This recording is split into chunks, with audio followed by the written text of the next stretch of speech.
Snow was falling heavy across the ridges that night. The kind of storm that swallowed sound and blurred the lines between earth and sky. Out in the clearing, a lonely cabin leaned into the wind, its timbers groaning like an old man's bones. Smoke rose weakly from the chimney, yet inside the fire had already begun to die. On the straw mattress lay a young woman, pale as the frost on the window glass, clutching her swollen belly. Her breaths came shallow, her eyes glassy with fever. The nearest town was miles away, its lantern-lit streets too far for help to reach her in time. She was dying, and she knew it. Her name had been whispered among the townsfolk just a season ago. A girl who'd come west with hope clutched close to her heart. Folks said she was quiet, not quick to speak, though she carried in her eyes a softness that made even the hard-edged storekeeper linger in her company. She had arrived with little more than a tattered trunk and a dream of belonging. But now she lay alone, her body racked with pain, her child stirring inside as if sensing its mother's fading strength. The cabin walls seemed to shrink with every gust of wind. She reached for the tin cup beside her, but her hand trembled too weakly to grasp it. The water inside had frozen to a thin skin of ice. Her mind wandered in and out of fevered visions, faces she once knew. A church bell back east, her father's voice calling her name. But always the visions circled back to silence, to the truth she could not escape. She would not live till morning. Outside, the world was vast and merciless. Coyotes cried in the distance, their sharp voices carried by the storm. Pine trees bent low under the weight of snow. Yet somewhere beyond those ridges, moving as sure and steady as the earth itself, came a man who did not belong to the village, nor to the ways of white settlers. He was taller than most, broad-shouldered, his steps silent on the trail. The people in town spoke of him in hushed tones, the Apache giant, they called him. Some said he was dangerous, a shadow in the mountains. Others told stories of how he had saved travelers lost in the high passes, carrying them back to warmth without ever asking a word in return. The young woman had never spoken to him, though. She had seen him once, across the river where the trading path met the forest's edge. He had lifted his head, and his dark eyes met hers for the briefest instant before he vanished into the trees. She remembered that look even now, lying helpless in the cabin. It had unsettled her then, stirred something deep, something she could not name. As the storm thickened, she tried to pray. Words tumbled from her cracked lips, half-formed pleas to be spared, not for her sake, but for the child within. Her fingers clutched at the blanket, and in the flickering light, she thought she saw Mupano, only the fire sinking lower, shadows stretching long across the floorboards. Yet her heart leaped at every sound. She wanted to believe someone might come, though she knew no one would dare these woods tonight. But fate has a way of weaving paths in the unlikeliest of places. The giant Apache, moving swift through the storm, caught sight of the faintest glow through the curtain of snow. He had not meant to come this way. He had been tracking along the ridgeline, seeking shelter for himself, but something in that flicker of light drew him down toward the valley. He moved closer, and the outline of the cabin appeared fragile, sinking beneath the storm's weight, yet stubbornly standing. He paused in the shadows, his breath rising white into the night. Inside, he could hear faint moans, a woman's voice, broken and desperate. The young woman's vision blurred again, the room spinning. She thought she heard the door creak, the sound carried between her fading heartbeats. Fear pricked through her haze. Was it an animal? A stranger? She tried to lift herself, but her body gave out and she slumped back into the mattress. Her eyes closed, certain that the end had come. The door pushed open against the wind, snow swirling inside like a ghost. A towering figure filled the threshold. For a heartbeat, the woman thought she was dreaming again, conjuring visions from the fever. Yet this vision stepped forward, real as the cold wind that rushed in with him. His presence seemed to carry both danger and safety, a paradox that sent her heart racing. The Apache giant stood over her, silent, his face unreadable in the dim glow.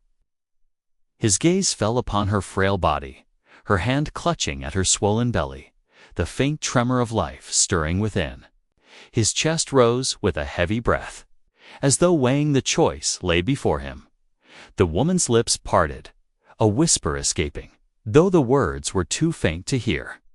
Her eyes locked onto his, searching, pleading, though she had no strength left to beg. The fire crackled weakly, the only sound between them, snow piled higher against the cabin walls. The night pressed in with its endless silence. The giant did not move, not yet, but something in his stance shifted like a man caught between the wilderness he knew and the fragile life before him. And in that fragile moment, suspended between death and mercy, the storm outside howled louder, as though the mountains themselves held their breath, waiting to see what choice he would make. The giant stood there in silence, the snow drifting across his broad shoulders, melting as it met the warmth of his skin. The cabin door hung half open, letting in the bitter wind that whipped around the dying fire. He closed it with one slow movement, shutting out the storm, but the cold inside lingered just the same. His eyes moved across the room, steady and sharp, taking in the sight of the frail woman before him. She was barely clinging to life, her breathing shallow, her lips pale, her body trembling beneath the worn blanket. He had seen sickness before. He had seen death too. In the villages of his people, life was always a fight against hunger, against war, against the winter that took more lives than any enemy. But this was different. This woman was alone, far from the safety of kin, her belly heavy with a child not yet born. There was no midwife, no neighbor to bring broth or cloth. Just the whisper of the fire and her faint voice breaking into the silence. He stepped closer, his shadow stretching long against the floorboards. She stirred, her eyes fluttering open. At first, she did not believe he was real. Fever and fear had painted too many ghosts for her to trust her sight. Yet his outline held firm, and when he knelt beside her, she felt the weight of his presence press against the room. Her lips moved, a rasped sound escaping. She tried to ask who he was, though her voice cracked into silence. He did not answer. Words were not his way, not at first. He reached instead for the pitcher on the small table, finding only a frozen crust of water. His brow tightened, and without pause, he pulled a skin flask from beneath his coat and lifted it to her mouth. At first, she resisted, but the cool touch of water brushed her lips, and she drank in small, desperate sips. The woman's eyes filled, not with relief, but with a trembling confusion. She did not know why he had come, why this man the one the villagers whispered about, the one they feared would kneel at her side. He saw the questions in her eyes, but still he spoke nothing. Instead, he placed a heavy log upon the fire, coaxing new flames to rise, warming the cabin once more. As the light grew stronger, she saw him more clearly. He was tall beyond any man she had ever known, his frame strong, his face carved with lines of both hardship and quiet strength. His dark hair fell to his shoulders, bound with a strip of leather, and his skin carried the sun and wind of the high desert. His eyes, though, were what caught her most, dark, still, and watchful, like the deep pools of a river that could drown or save. She wanted to ask why he had come, why he was here in this moment when no one else would dare venture through the storm. But her strength failed her again, and she fell into silence, her hand pressing against her belly as another wave of pain rolled through her body. The Apache giant sat beside her, his hand hovering as though unsure whether to touch. At last, he placed it gently upon her arm, steadying her trembling frame. His touch was warm, grounding her to the present, pulling her from the edge where shadows pressed close. The wind rattled the walls. The world outside was merciless, but inside the cabin, a strange stillness had formed between them. Neither spoke, yet both felt the weight of the moment. Her mind drifted back, carried into the days before this night, the choices that had brought her here. She remembered the day she first stepped off the wagon, arriving in the village with her trunk and little else. The townsfolk had watched her, curious but distant. She found work sewing, sometimes cleaning, sometimes baking bread for the tavern. She had kept to herself, always keeping her head low, her secrets hidden. But even in her silence, eyes followed her. Whispers clung to her name. She was young, too young to be alone in such a hard land. She remembered the man who had once promised her something more. A life beyond loneliness. His voice had been gentle at first, his words soft, but promises in those times often carried no root, no soil to grow in. He left when the fields turned hard, when the money dried. He left before he even knew she carried a child. And the people, though they spoke kind greetings on the street, did not welcome her into their homes when her belly grew. She became the girl in the cabin, the girl with no kin, the girl no one would help. The fever had come quick. One day she had strength enough to chop wood. The next she could barely rise.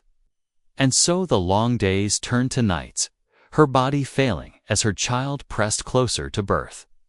She had tried to pray, but the silence always answered her. Until now, the giant's presence unsettled her, yet she clung to it. His silence was not cruel nor careless. It was watchful, as if he weighed every breath she took, every flicker of weakness, every plea unspoken. Outside, the storm raged on, snow burying the path to town, cutting her off from any other hope. The coyotes howled louder, their cries weaving through the night, but they did not come close. Perhaps they sensed what stood within those cabin walls. The Apache giant rose and moved to the hearth, stirring the fire higher. Then he searched the shelves, his hands moving with practiced care, finding dried roots, a bundle of herbs left forgotten in a jar. He set them to boil in a small pot, the bitter scent filling the air. She watched him, too weak to speak, but her heart thudded as she realized he knew. He knew the ways of medicine, of life and death. When he returned to her side, he held the steaming cup steady, lifting it to her lips. She drank, though the taste was sharp and earthy, burning her throat. Still, warmth spread through her chest, and a flicker of strength returned. Her eyes closed, heavy with exhaustion, but not before she caught his gaze again. There was no pity there, no judgment, only something she could not name. A steadiness, a promise unspoken. As sleep pulled at her, she felt the faintest stir of hope, though fear clung to her just as tight. She did not know if she would live through the night.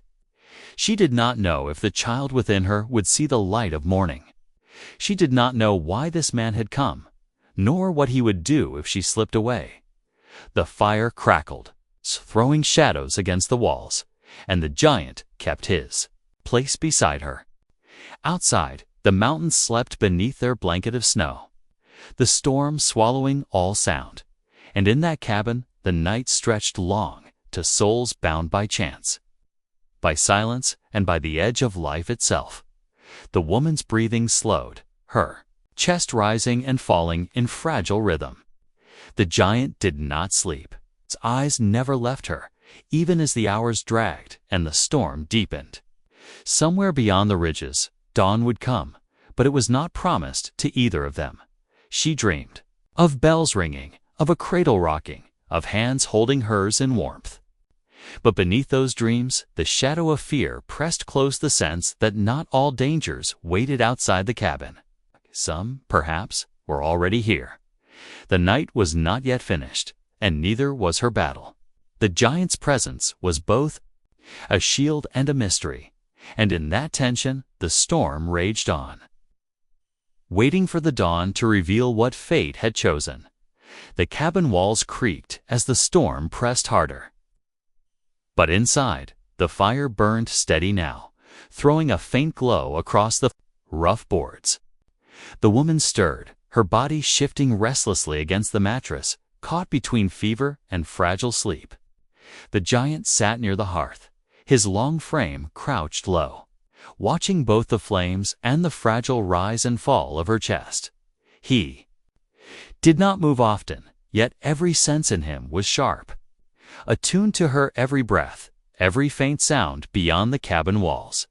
He knew she was not out of danger. He had seen women like her before, women whose strength bled away before the child was born, women whose cries never ended in life, but in silence. His people had their ways, their herbs and songs, their midwives with hands both strong and gentle. Here, though, there was nothing but him, a stranger in her house, and the storm that cut them off from the rest of the world. The woman's mind wandered in and out. But when her eyes opened again, she found him still there. She watched him with a mix of fear and something she could not name. She had grown up hearing stories of his kind. Some in the village said the Apache were ruthless, raiders who took what they wished. Others said they were proud, bound to the land in ways white settlers could never understand. She did not know which story was true, but the man before her did not fit the whispers. His presence was steady, protective even, yet she could not trust what she did not know. Her voice cracked. In the stillness, rough and weak, she tried to ask why he had come, why he would help her.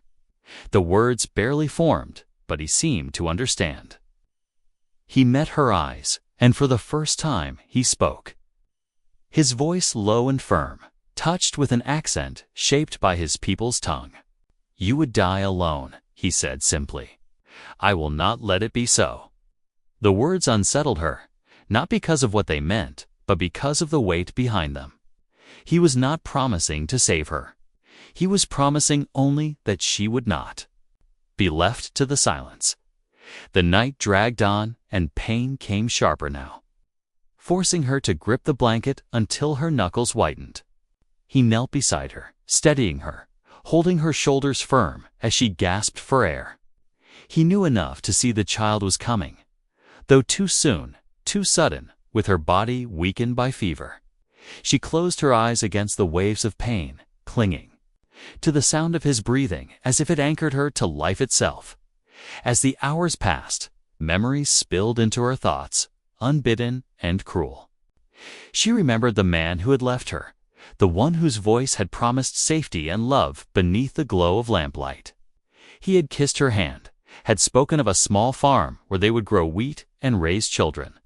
She had believed him, had given her heart and her future into his hands. But when hardship came, he was gone, leaving her with nothing but a child she had not chosen to carry alone. The village had turned cold then, some with pity in their eyes, some with judgment. None had stepped forward to ease her burden.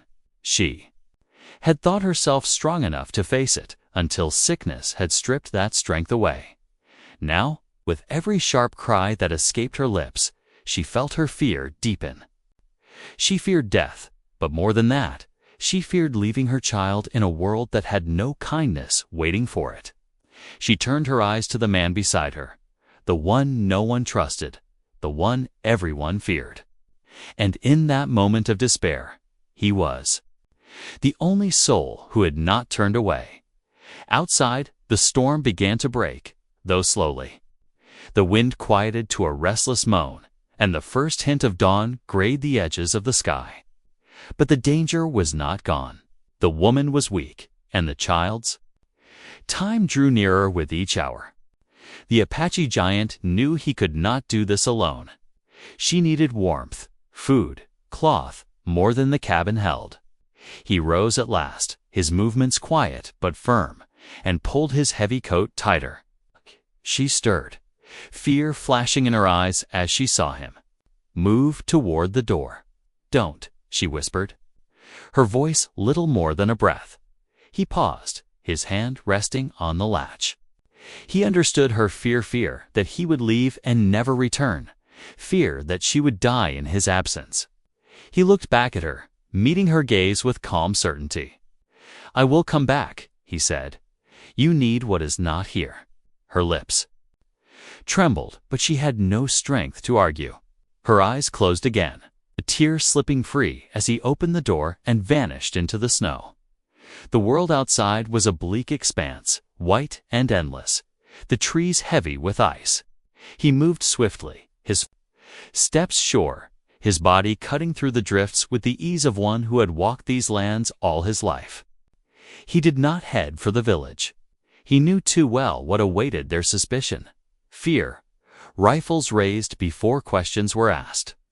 They would not welcome him, not even if he carried need in his hands. Instead, he turned toward the hidden paths. His people had walked for generations, toward the caches where herbs and food were stored, toward the places where the land itself still gave dot. As he moved through the trees, his thoughts turned heavy. He had not meant to involve himself in this woman's fate. She was not of his people. Her struggles were not his burden. Yet something had stirred in him when he heard her cries, something he could not turn from. He remembered another winter. Years ago, when his own sister had labored in a lodge of cedar bark, her body too weak to bring forth life. He had held her hand as she slipped away, the cries of the infant mingling with her last breath. That memory lived in him still, raw and sharp, and now he saw its shadow in this woman's eyes. Meanwhile, back in the cabin, the woman's fever rose again. Her dreams twisted, filled with fire and storm, with faces that scorned her. With the weight of the child pressing heavy against her ribs, she woke with a start, gasping, her body slick with sweat. The fire had burned low again, the room colder, emptier, without him. Fear clawed at her chest, fear that he would not return, fear that she had been a fool to trust him at all. She whispered into the silence, words meant only for herself. "Don't leave me." Yet she knew no one else was coming. Would not come for her, not through the storm, not through the shame she carried. Only he had stepped through her door. And so she lay back, closing her eyes, clinging to the thought that perhaps he meant what he had said. The hours dragged. The storm eased at last, leaving a stillness heavy with snow. Birds began to call faintly in the distance, but inside the cabin, the air was tight with dread. She shifted again, another sharp wave of pain cutting through her body. The child was coming, and she was not ready. She bit down on the blanket to stifle her cry, but the sound still broke through, echoing in the empty room. Out in the trees, the Apache giant heard it. He had returned already, his arms heavy with bundles, roots, herbs, strips of dried meat, a roll of cloth. He moved faster now, the sound of her cries pulling at him like a rope. His boots broke through the drifts as he climbed the slope back to the cabin.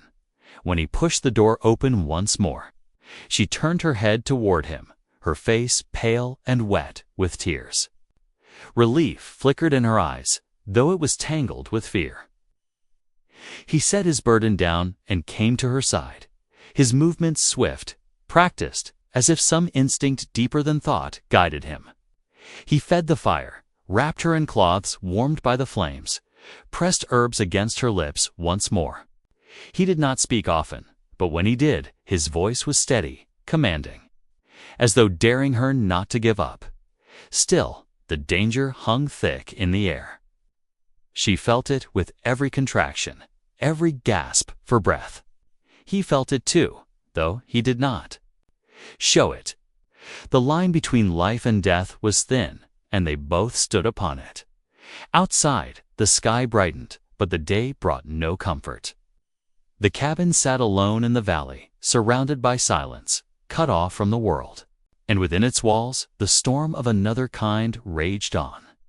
Fierce and unrelenting, the woman gripped his hand as another wave of pain struck her. And for the first time, he let his other hand brush against her brow, a touch almost tender. There. Eyes met, and though neither spoke the words aloud, both understood the truth. They were bound now by something greater than choice, greater than fear. But the night's battles had not ended. The child was still yet to be born. The fever still burned in her veins. The village still whispered beyond the hills, and danger still lurked in the paths of both their lives. And as the fire flared brighter, the weight of what lay ahead pressed, heavy on them both, unspoken yet certain. The true test was only beginning. The hours bled together in the dim light of the cabin, each one heavier than the last. The fire crackled with sudden bursts, shadows stretching long against the walls, as though even the flames were caught in the struggle between life and death. The woman lay restless, her breath shallow and uneven, her hand clutching the blanket until her knuckles burned white. Pain came in waves now, rolling through her body with merciless force. Sweat glistened on her skin despite the winter air, and her hair clung damp to her face. She no longer had the strength to cry out with each pang. Her voice had grown hoarse, her spirit worn thin. The Apache giant kept near, his tall form bent over her with a steadiness that did not waver. His hands worked with quiet certainty, dipping cloths in water, pressing herbs to her lips, feeding the fire whenever it waned. His silence was no longer strange to her. It was a shield, a calmness that she leaned on when the storm inside her threatened to pull her under. Yet beneath his quiet movements, there was a tension in his jaw, a tightness in his shoulders. He knew the battle was nearing its fiercest point, and he did not know if she had the strength to endure it. Outside, the snow lay heavy, blanketing the valley in stillness. The storm had passed, but its silence was almost more haunting than its rage. No sound came from the village, no distant bells, no voices calling across the fields. Only the caw of a crow now and then, black against the endless white. The cabin stood alone, and within it, two lives hung in balance, one fighting to hold on, one waiting to enter the world. The woman's mind slipped in and out of clarity. At times, she thought she saw her father standing by the door, his weathered face watching her with sorrow. Other times, she thought she heard church bells ringing. The sound carried on a wind that did not exist. And always, just at the edge of her vision, she felt the looming presence of the man beside her, his dark eyes fixed on her with an intensity that pierced through her fevered dreams. She was not sure if he was her guardian or her final witness. With each passing hour, the child pressed closer, but her body weakened. The giant could see it plainly, her lips pale, her hands trembling, her breath breaking. He remembered too clearly the way his sister's life had slipped away in much the same fashion. That memory haunted him now, stirring something fierce in his chest, a vow that he would not watch the same fate claim this woman. Yet he was only one man, armed with the old ways of his people and the strength of his hands. Whether it would be enough, he did not know. The woman felt the weight of his gaze on her and tried to speak, though her words broke on her lips. If I do not. Her voice faltered, her throat too dry to finish. He leaned closer, his ear near her lips, his face set like stone. If I do not live, she whispered at last, promise. The child, he did not answer at first. He had not expected her to speak such words, and they pressed deep into him, heavier than any burden he had carried before. She was asking him to hold a future not his own, to carry life that was not of his blood. His silence stretched, but when his voice came, it was low, almost rough, like stone against stone. I will not let the child die. Her eyes fluttered closed, and a tear slipped down her cheek. Relief and sorrow mingled in her expression, though she had no strength left to reply. The hours stretched into night once more, and the cabin grew heavy with the smell of smoke and herbs, the air thick and stifling. The woman's cries grew weaker, her body trembling, yet the pain did not ease. The child was stubborn, pressing harder, forcing her beyond her strength. The giant moved quickly, now his calm giving way to urgency. He fed her bitter herbs, guided her through each wave of pain, his voice breaking the silence with short, firm words. Breathe. Do not stop. Hold. Her hands clutched at him, nails digging into his skin, but he did not flinch. He let her grip him, let her pour what strength remained into his arm. He bent low, his forehead nearly touching hers, his voice a steady current against the storm of her cries. You will not leave. You will not leave, now. But in his heart, doubt pressed. Close. Her breaths grew fainter, her body weaker. He could feel life slipping, as if the world itself tugged at her, trying to pull her away. He fought against it with every ounce of his will, but he knew the moment of truth was near. Outside, the night deepened, the stars hidden by thick clouds. Wolves howled in the distance, their cries eerie and sharp. The sound carried through the trees, reaching the cabin walls, a reminder of the wild that waited just beyond. The woman heard it too, her eyes flickering open at the sound. Fear passed through her, a fear not of the wolves but of death itself, circling close. Waiting. The giant tightened his grip on her hand, forcing her eyes back to his. Look at me, he said, his voice sharp now, commanding. Do not listen to them. You are here. You stay here. Her lips trembled, but she tried, focusing on his eyes, clinging to them as though they were the only light left in the darkness. The night pressed. Harder, the cabin heavy with struggle. The fire burned low again, the shadows closing in. The woman's body arched with pain, her cry breaking the silence, raw and desperate. The giant held her, steady and unyielding, his jaw tight, his heart pounding as if it might burst. He had seen death before, had faced it without fear, but this battle was unlike any other. This battle was not fought with bow or blade, but with breath and blood, with a strength that came from the soul itself. Time blurred, each moment stretched thin, filled with the weight of waiting. The woman's cries weakened, yet the struggle did not end. The giant felt the pressure mounting, the air thick with the choice of life or death. He bent low once more, his voice fierce, his eyes burning with a fire she had never seen before. You will fight, he said. Do not give yourself to the dark. Fight. Her body trembled, her breath ragged, but his words pierced through the fog of her weakness. Somewhere deep within her, a spark stirred, small, fragile, but still alive.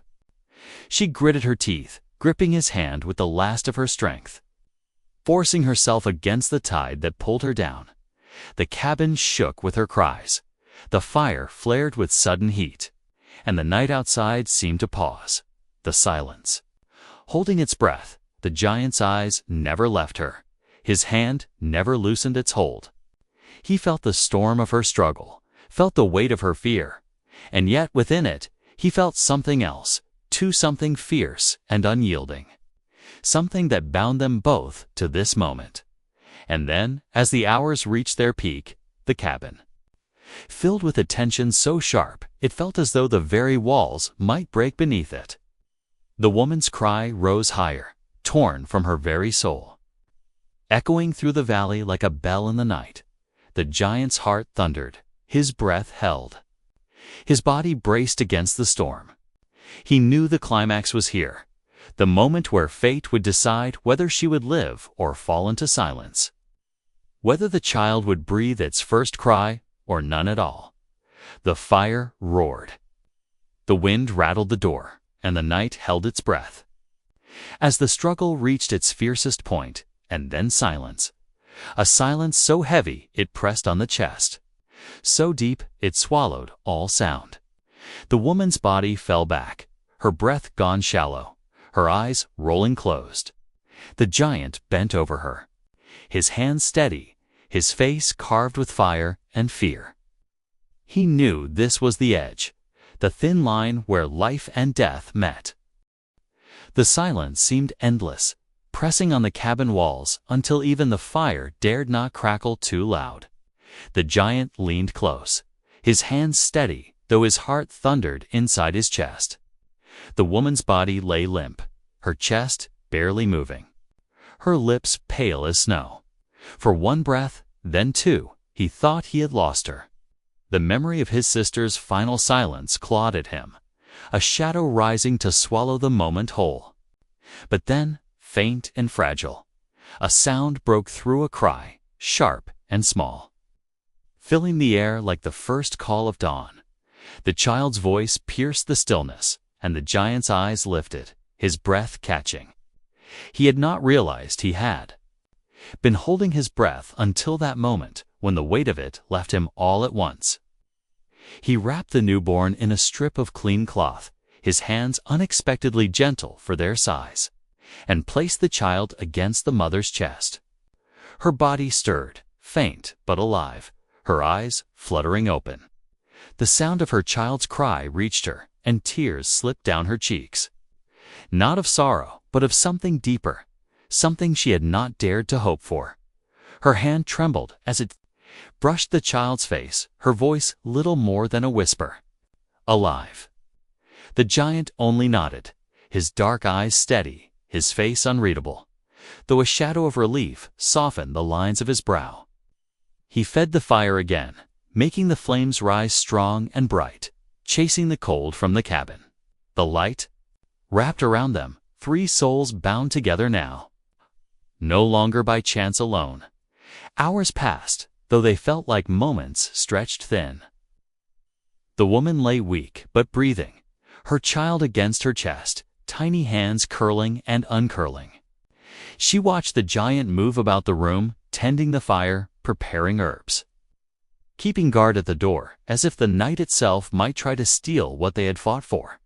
He spoke little, but his presence was a constant anchor, firm and unwavering.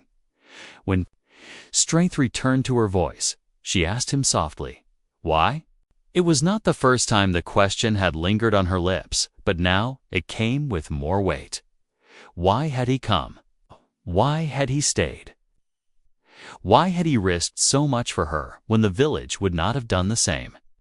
He stood silent for a long moment, his gaze fixed on the fire. Then at last he said, "I have seen life stolen by winter before. I would not watch it happen again." His tone was simple, as though the truth needed no ornament. He did not tell her of his sister, of the grief that had never left him. He did not tell her of the vow he had carried all these years, silent and hidden. But she saw it in his eyes. Memory, the loss, the fierce promise that had brought him to her door. The days that followed were slow, filled with both hardship and small victories. Her strength returned in pieces, fragile at first, but steadier as each sunrise passed. The child grew stronger too, its cries louder, its grip firmer. The giant remained, tending to their needs, hunting in the woods for food, gathering herbs from places only he knew. He taught her to brew the teas that eased her fever, to swaddle the child in a way that gave warmth without smothering. He spoke little still, but when he did, his words carried weight. She began to see him differently. The villagers' whispers had painted him as a figure of fear, a shadow looming beyond the edge of town. But here, in the quiet of the cabin, she saw a man of flesh and blood, marked by loss, yet moved by a will to protect. He was not the ghost they feared, nor the threat they imagined. He was something else, something she could not yet name. One evening, as the sun dipped low behind the mountains and the valley glowed with fading light, she asked him, "Will you leave us when I am strong again?" Her voice was steady, though inside her chest her heart ached at the thought. He looked at her for a long time, his eyes dark and unreadable. Then he said, "If you wish me gone, I will go. If you wish me here, I will stay." Her breath caught. No one had ever given her such choice before. Not the man who had left her, not the village that turned cold. She did not answer at once, for her heart was still raw, still uncertain. But as she held her child close and watched the giants stoke the fire once more, she felt something stir inside her, a sense of safety she had not known in a long time. The village did not come to her door. Perhaps they assumed she had perished in the storm. Perhaps they wished it so, for her presence had been a burden to their tongues and their pride. But she no longer felt the sting of their judgment. She had survived without them, had found help where they offered none. The whispers of the town mattered little now. Still, the thought of them lingered. She knew that someday she would have to step back into that world, if only for supplies, if only to walk the streets with her child. She wondered what they would say if they saw the Apache giant beside her. Would they sneer? Would they lift their rifles in fear? Or would they see what she now saw, that he was no enemy, but a man who had chosen mercy when no one else had? As the snow began to melt, as spring stirred faintly in the land, the cabin no longer felt like a prison, but a place of refuge. The giant built a pen outside, fashioned from rough logs, where he spoke of keeping goats come summer. Ugh, she laughed at the thought, the sound surprising even herself. It had been too long since laughter had touched her lips. The child grew, and with it, her strength. Nights were still hard, with cries that split the silence, with memories that still haunted her dreams. But she was not alone in facing them. Each time she woke in fear, she found the giant awake too, sitting by the fire, his watch unbroken. His presence became as steady as the mountains themselves, a reminder that life could endure, that loss could give way to something new. One night, when the valley lay quiet and the fire burned low, she spoke again, her voice soft but sure. "You saved me," she said. "You saved us." He shook his head. "You saved yourself. I only stood with you." Her eyes filled, not with sorrow this time, but with a deep, aching gratitude. She reached out, her hand resting on his, her touch small against his strength. For the first time, he did not pull away. The seasons turned, and the cabin no longer stood as a lonely place on the edge of the valley. It became a home, shaped by struggle, but held together by something stronger. She no longer thought of herself as abandoned, nor as the girl the village pitied. She was a mother, a survivor, a woman who had faced death and returned with life in her arms, and he was no longer the shadow of whispers, no longer the feared figure at the edge of the woods. He was the man who had chosen to walk into a storm, to stand against silence, to carry another's life as if it were his own. Their paths had crossed in a night of fear, but they had remained together in the days of light. The past still lingered, scars that would never fade, but the future stretched wide, filled with the promise of mornings not yet lived. When she looked at him now, she no longer saw mystery alone. She saw strength and sorrow and the quiet kind of love that asks for nothing yet gives everything. The valley grew green again. The rivers thawed, and the cabin stood warm with life. The woman, the child, and the giant Apache had forged a bond born of struggle, one that no storm, no whisper, no memory could undo. And in the end, it was not death that claimed the lonely cabin, but life. A fragile life, born in the heart of winter, carried forward by hands that refused to let go. A life that tied them together, reminding them both that even in the fiercest storms, there can be survival, and in survival, something like love.